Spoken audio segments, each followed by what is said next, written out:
So this guy thought he was dead, and his wife, trying to convince him he was alive, took him to a psychologist.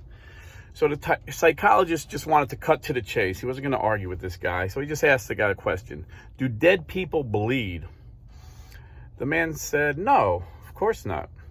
So the psychologist took a pin, poked his finger, and watched the man bleed. The man looked at his finger bleeding and said, wow, dead people do bleed.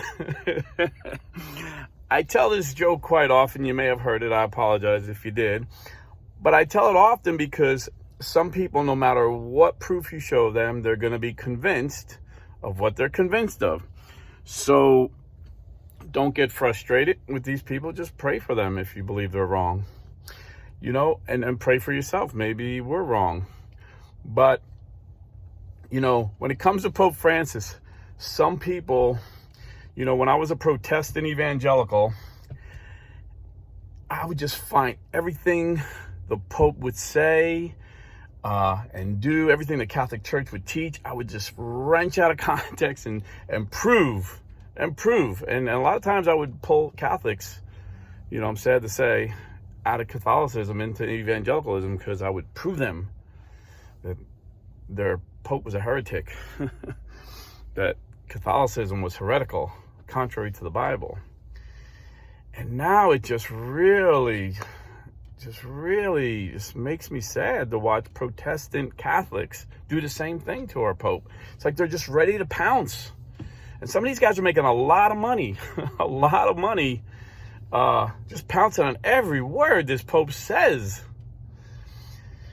There's three schools of thought. There's a real popular YouTuber who came out and said the Pope was a heretic. Another popular YouTuber said the Pope is an anti-Pope. And then there's another YouTuber that people are like, wow, what do you think? He's a saint or something? So that would be me. So I'm going to present my view why I think these two popular YouTubers are wrong and why maybe he could be a saint. I don't know. So remember, it's not who's right that's important. It's what's right. Sometimes we get in these camps, and I see it in politics. I've been following politics my whole life, and people just get in the camps. Well, so-and-so said this, so it's got to be true. No, it's not. It doesn't have to be true, So St. Thomas Aquinas says, always attack your opponent's strongest argument. Don't try and go after their weakest argument. Go after their strongest argument. So I'm just going to put it together. These guys calling the Pope a heretic and an anti-Pope, and how did they come to this conclusion? So we know they say the Pope covered for McCarrick. He knew about McCarrick and covered for him. The traditionalists say he's too liberal, way too liberal, and they really freaked out when he kissed the Quran. Oh, wait a minute, that wasn't Pope Francis. I'm sorry, that was Saint Pope John Paul II I just described. Yes, he covered for McCarrick. Yes, he kissed the Quran. Yes, traditionalists say he was way too liberal, and if you're a Catholic, you call him a saint. Now, how does this work? Well, because we weren't there. We don't know what he knew about McCarrick. We don't know. McCarrick is obvious as a psychopathic, evil man. These people are pathological liars. I'm sure he convinced Saint Pope John Paul II that these were all lies and rumors about him. And Saint John Paul II is a saint because he was busy defeating the greatest evil of our time, the Soviet Union, communism. Him and Ronald Reagan destroyed the Soviet Union, a miracle that no one thought would ever happen. And to be a saint, you have to have provable miracles. I remember this little autistic kid coming on the stage, and the Pope praying for him, and the mother said, he has a brain tumor. The doctors, he has all the signs of a brain tumor. So the doctors are telling me they're almost certain of a brain tumor. We're going to get a brain scan today. And the Pope said, nothing is impossible for God. Prayed for the little boy. And the parents say they took him to the doctor and there was no brain tumor. And his symptoms went away, like instantly after the Pope prayed for him. There's another couple that said their baby had a brain tumor. They seen the scans and the brain tumor was getting bigger and bigger and bigger. And they brought him to the Pope. The Pope kissed her. And that day they were on their way to get another scan. And the brain tumor had shrunk. The little baby was in hospice. And they took her out of hospice. Oh, but wait a minute. That was Pope Francis. I'm sorry. That was Pope Francis. Those two stories were about Pope Francis. I'm sorry. But Saint Pope John Paul II has so many miracles it could fill a book. There's so many confirmed miracles. Now, my evangelical friends are looking at me like, no way. Yeah. See, but the popes don't want to be sensational about it. The fake faith healers, they make a big sensation. They love sensationalism. They want to work you up in a frenzy with music and emotional manipulation and mind control and hypnosis. This is how these guys do it. They're copying the real thing. God still heals. We still see miracles. They still exist. And God uses our popes sometimes to perform miracles. It's God doing the miracles, but through our popes. And this is why we know Pope John Paul II is a saint, because he performed miracles. But like I said, we have two that I know of, and I'm sure there's more. But Pope Francis ain't going to go bragging about it and make a TV show and say, tithe, sow a seed with me and you can have your miracle. No, that's not how we do it in the Catholic Church. And, the anti-Pope, it was very odd situations, It was a weird way this Pope became Pope, And a lot of people think he's an anti-Pope, The Pope before him died after 33 days. Oh, wait a minute. That's Pope John Paul II again. I keep confusing this. So, yeah, Saint Pope John Paul II, a lot of Catholics thought he was an anti-Pope, that he had something to do. A crazy conspiracy theory now, it kind of died because Saint John Paul II was the greatest threat to the Soviet Union. But one of the conspiracy theories then was that the Soviet Union killed the Pope. So imagine if there were YouTubers getting rich, writing books, making millions of dollars, calling the Pope a heretic back then. It would be all over YouTube, But I don't think there was YouTube when St. John Paul II became Pope. So, the controversies weren't as great. The conspiracy theories weren't as deep. So my point is,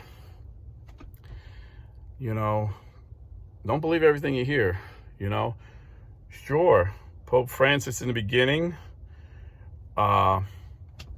didn't punish McCarrick because he believed Pope John Paul II and Pope Benedict dealt with it, and they said this guy was okay, that these were just rumors. But once the proof was evident and Francis realized that this guy was a scumbag, evil man, he threw him out of the priesthood. This guy, he defrocked him, whatever they call it, he's no longer in the priesthood. And my understanding is right, that's like the highest ranking clergy to be defrocked. So Pope Francis did that. He got rid of McCarrick. And then I always heard these things, he's going to allow same-sex marriage. And then Pope Francis comes out and signs a document saying we can't forget about same-sex marriage, because marriage is between a man and a woman, even if the world tries to define it differently. But people are saying he was going to allow priests to bless same-sex unions. That was the rumor going around, I heard. And then he comes out and signs a document saying the church cannot bless same-sex unions because the church cannot bless sin. And then I hear, he's going to allow women priests. And then he comes out with, probably the harshest, most conservative thing you can do about women priests, and says, if a bishop ordains a woman a priest, they're both excommunicated. So where are they coming up with this stuff? Well, the anti-Pope thing is kind of silly. Patrick Coffin came with that. I was really surprised because he's a very brilliant guy, a really smart Catholic guy. And I was really expecting something more, if I want to attack his good argument. But his argument was basically, in a nutshell, that Pope Benedict is giving us secret hints. Yeah, he calls himself the Pope. He still wears a white cassock. These are little hints to know. I mean, I hate to say it, but it sounds really silly, man. But this is what happens when people get obsessed with a conspiracy. It'll drive you crazy. It's like the jealous husband. When I got in the Navy, I was a private investigator. And some of these guys were just so jealous. And I was like, bro, your wife's not cheating on you. But they would piece together, well, she's got to be, because look at this, look at that. And they'd have this crazy, I'm like, you don't need an investigator. You need a counselor, bro. But I'm just saying, some people get just so caught up in their conspiracy, they just believe it.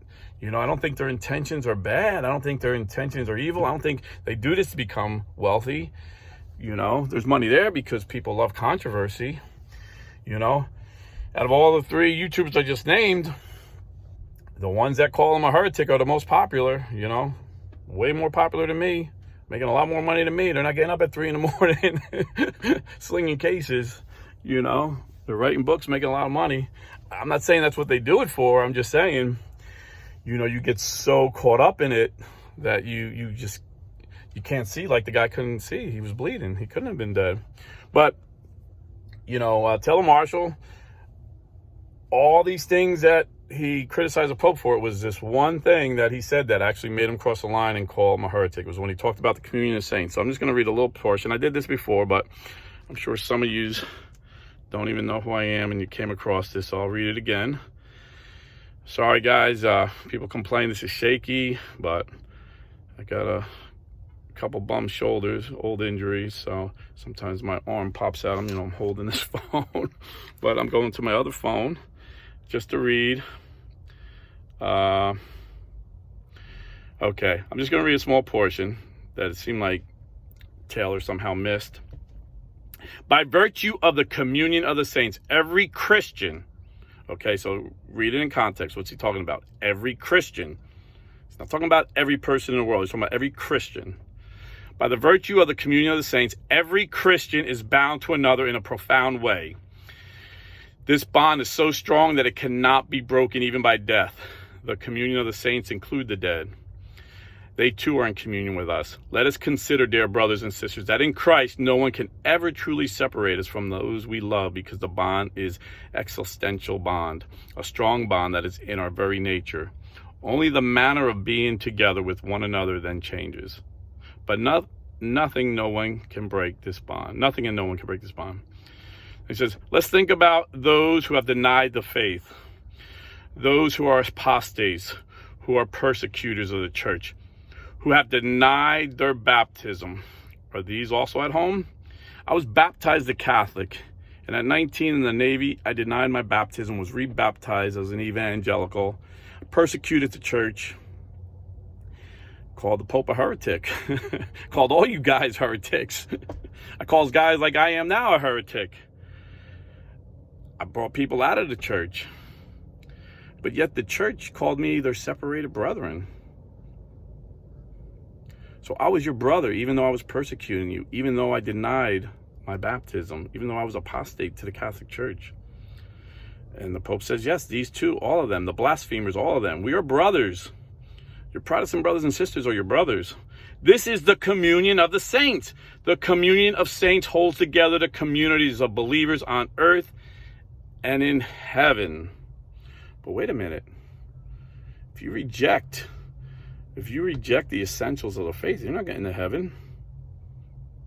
And then he says this, and on earth, the saints, the sinners all. The big verse here. The communion of the saints holds together the community of believers on earth and in heaven. So all the believers were in communion on earth and in heaven. But on earth, not in heaven, on earth, the sinners. So he's specifically saying right there, the sinners, like I was, a Protestant Christian, I'm in the communion of the saints. Our Protestant evangelical brothers are the communion saints. Even our protesting Catholic brothers who are calling the Pope a heretic, we're all in the communion of saints together. Now, if we don't repent of our blaspheming and we don't repent of our apostasy, it's going to be different when we're in heaven. Well, in the afterlife, we won't make it to heaven. We need to repent. We need to accept the baptism of our birth. So it just amazes me that that was the thing that made Taylor Marshall freak out and head explode, that he's a heretic. It was a beautiful little teaching he gave. I think he was just sitting down talking about how the new he was talking about the new evangelization. Our baptized brothers are still our brothers, and what we do affects them. What they do affects us. We got to care for them. We got to love them back into the kingdom. We got to bring them back home to the church. This is what I got out of it. I don't know how he got out of it, saying that everybody's going to heaven. We're all part of the communion of the saints, no matter what you do. I mean, he talked about a previous pope. I forget the pope, and this pope made some statements, and like a legal scholar, like a legalist, just pointed out how Pope Francis contradicted that pope. And when I read it, I really didn't see it. I'm like, we don't, this pope is dead, so we don't even know, we can't even ask him, did he really contradict him? But it's like, they're just two popes talking, How about maybe the first pope contradicted the second pope? I mean, I think this is just a little ridiculous in my view, that you would call Pope a heretic over this. I mean, I don't see it. I don't see it. And, Pope Pius XII, during his term as Pope, a lot of Catholics criticized him. A lot of Catholics thought that he was horrible because he didn't speak out against Nazism. A lot of people thought he was a Nazi sympathizer. Thank God there wasn't YouTube back then. Because after the war was over, the state of Israel and every major Jewish organization honored Pope Pius XII for saving more Jews than any army. Over 800,000 Jews the Pope hid and saved. And over 3,000 priests gave their lives for the Jews.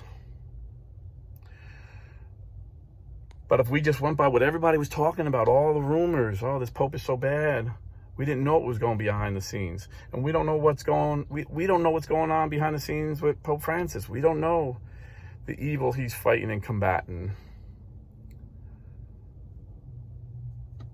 But I do know people get a lot of views when they bash the Pope. Like I said, the most popular YouTubers are those who bash the Pope on a regular basis. The richest YouTubers are those who bash the Pope on a regular basis.